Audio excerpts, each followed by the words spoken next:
This is a weekly test of the NOAA weather radio warning device. During potentially dangerous weather situations, specially built receivers are automatically activated to warn of the impending hazard. Tests of these receivers normally are conducted by the National Weather Service every Wednesday around noon. When there is a threat of or existing severe weather in the area on Wednesday, the test is postponed until the next good weather day.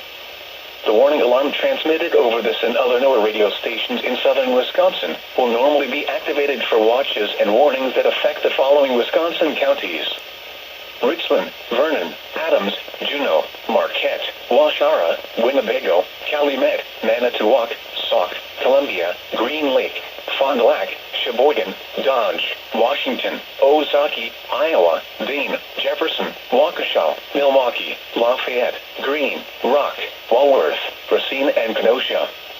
And the following Illinois counties: Stevenson, Boone, Winnebago, McHenry, and Lake.